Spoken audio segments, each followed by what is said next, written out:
हाँ जी दोस्तों, कैसे हैं आप। तो मुझे उम्मीद है कि ये न्यू ईयर आप लोगों का बहुत ही अच्छा मना होगा, बहुत ही पॉजिटिविटी और हाई वाइब्रेशन के साथ आप लोगों ने 2024 में टैप इन किया होगा। बहुत सारी दुआएं आपके लिए। लेकिन आज मैं बात करना चाहती हूँ इस जर्नी के बारे में, एक नई शुरुआत। कुछ ऐसा समझ लीजिए, हम लोग ट्विन जर्नी में आते हैं, लेकिन ये एक स्पिरिचुअल जर्नी भी है, essential process including romance. Overall it is a spiritual journey जिसका पर्पज़ सबसे पहले है अपनी मोक्ष को प्राप्त करना। तो समझने वाली बात यह है कि हमको सबको मोक्ष चाहिए, पर हमको ये समझ में नहीं आता है कि आखिरकार इस किस रास्ते जाए कि हमको वो सीढ़ी की प्राप्ति हो। कई प्रकार की सीढ़ियाँ आपको बाहर लोग मोक्ष के बारे में अलग अलग बातें बताएंगे, पर मेरे हिसाब से सीधी बात मोक्ष की क्या होती है। कुछ ऐसा एग्जाम्पल से समझते हैं कि लास्ट ईयर अगर मान लीजिए कोई डिवाइन फेमिनिन है जो नई नई इस जर्नी पे आई है और उसके अंदर कोई ब्लॉकेजेस है, और ये न्यू ईयर का माहौल है, इस साल वो सोच रही है कि पता नहीं मेरा डिवाइन मैस्कुलिन मुझे कॉल करेगा कि नहीं, या मुझे बहुत याद आ रही है, बहुत बेचैनी हो रही है, पता नहीं क्या होगा। और वो बेचैन रहती है, पैनिक रहती है, और नए साल को हवा में टैप इन नहीं कर पाती है। वो साल भर अपने पे काम करती है, अपनी कमियों पे काम करती है, कई बार सेम गलतियां करती है। गलतियां जैसे कि डिवाइन से के पर्पस से अलाइन नहीं होना, इस जर्नी को समझना नहीं कि ये जर्नी पहले एक हीलिंग प्रोसेस है, एक प्यूरिफिकेशन प्रोसेस है, और बाद में ये रोमांस है। पूरे टाइम बार बार वो अपने ईगो से जो चैलेंज आता है, ट्रिगर आता है, उससे बार बार लड़ती है, बार बार ईगो आता है, फिर लड़ती है, फिर गिरती है, कई बार हिम्मत भी हारती है, कई बार ये भी सोचती है कि पता नहीं ये जर्नी होती है कि नहीं। कभी डीएम को भी कर्स करती है, कभी डीएम पे प्यार भी आता है, बहुत कुछ उतार चढ़ाव होता है। और जब नेक्स्ट ईयर वो खुद को देखती है कि इस साल फिर वो साल आया, फिर मन में थॉट आया क्या मेरा डीएम मुझे कॉल करेगा। देखिए, इस साल उससे ज़्यादा फर्क नहीं पड़ेगा, इस साल वो बैलेंस रहेगी। उसे पता भी नहीं चला कि वो कब अपग्रेड हो गई। इसको कहते हैं अपग्रेडेशन एक दिन में नहीं आता है। बहुत सारे लेसन्स हमको बीच बीच में आते हैं सीखने को, टेस्ट होते हैं, रियलाइजेशंस होते हैं, हम गिरते हैं, चढ़ते हैं, हिम्मत भी हारते हैं, सोचते भी हैं कि आई डोंट नो ये जर्नी मेरे लिए है या नहीं है, मैं इसका पार्ट हूँ या नहीं हूँ, मेरा यूनियन होगा या नहीं होगा, वॉट एवर। लेकिन आखिरकार वो महसूस अपग्रेड हो ही जाती है। अब मान लीजिए फिर से एक नया साल आया, और फिर से वो समय आ गया जब एक डीएफ की थॉट में आता है कि मैं डीएम को कॉल करूं, क्या इस साल वो मुझे कॉल करेगा, क्या इस साल उसका मैसेज आएगा। लेकिन इस साल वो बिल्कुल निश्चिंत रहती है, वो फोकस्ड रहती है, वो डिवाइन से अलाइन रहती है, वो अपने पर्पस से अलाइन रहती है, वो बैलेंस है, वो कंप्लीटली अंदर से अपने कोर से बिल्कुल पीसफुल है।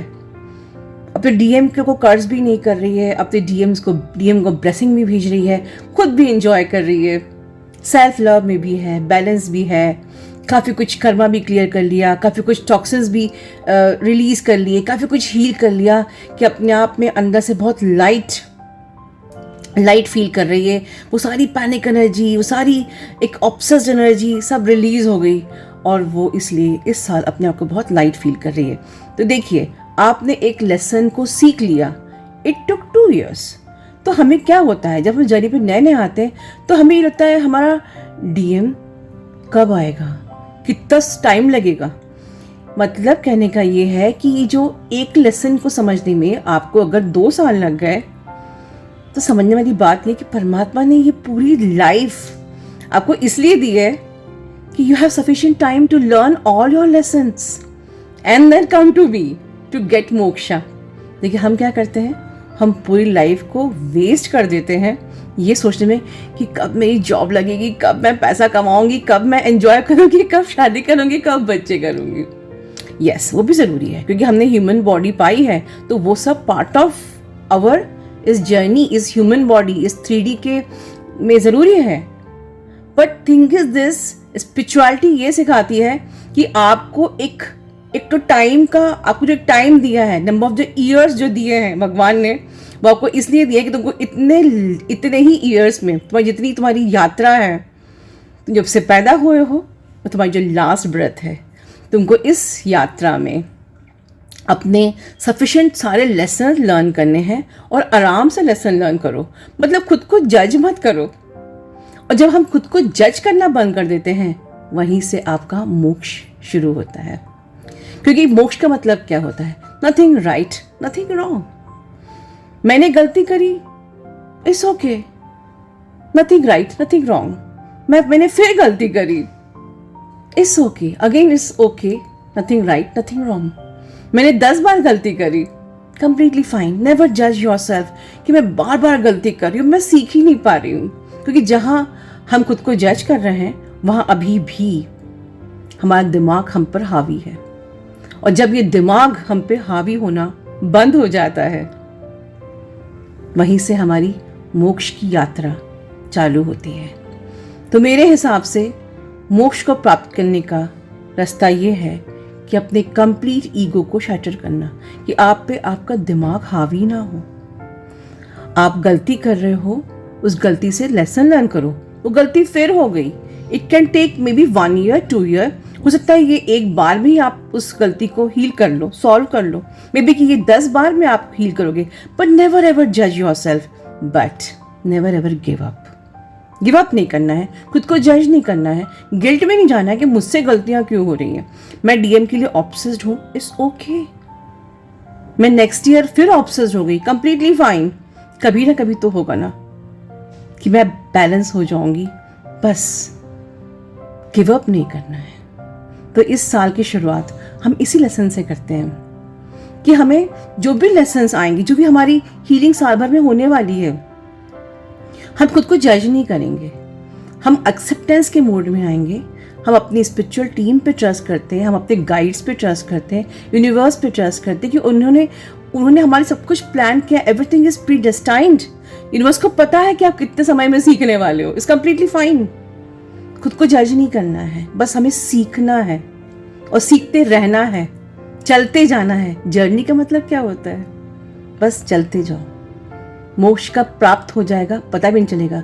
लेकिन मोक्ष को प्राप्त करने की एक जिज्ञासा भी अपने आप में एक आपके ईगो सेल्फ में आता है। आपको ये भी नहीं देखना कि मुझे जो मोक्ष मिल गया क्या। Just go with the flow. लोग पूछते हैं कि मैम मैं कितना अपग्रेड हुई हूँ। क्यों जानना है आपको आप कितना अपग्रेड हुए हो? आपका जो रिपोर्ट कार्ड सीधे परमात्मा देगा। या वो देखेगा कि जो आपसे वो उन्होंने उम्मीद की थी, उस पर आप खरे उतरे हो। आप 100% आपने वो सारा पर्पस पूरा किया है जिस पर्पस से आप इनकारनेट हुए हो। And that is the thing. आपको खुद को सेल्फ जज भी नहीं करना कि मैं क्या मुझे मोक्ष मिल गया। क्योंकि ये सवाल, ये जो जानने की इच्छा भी होती है ना, ये भी ब्रेन की इच्छा होती है। मैं कितना अपग्रेड हुई, मेरी एनर्जी कैसी है, मेरी एनर्जी अभी ऊपर जा रही है या मैं डिप्लीट हो गई है, मुझे मोक्ष मिल गया क्या, क्या मुझे मोक्ष मिलेगा क्या। ये सारे सवाल, जहाँ ये सवाल अंत होते हैं, वहाँ से मोक्ष की जर्नी चालू होती है। अपना ध्यान रखिए। Love you all, God bless you all. आप सभी का 2024 बहुत ही मैजिकल हो, इसी शुभकामनाओं के साथ। God bless you.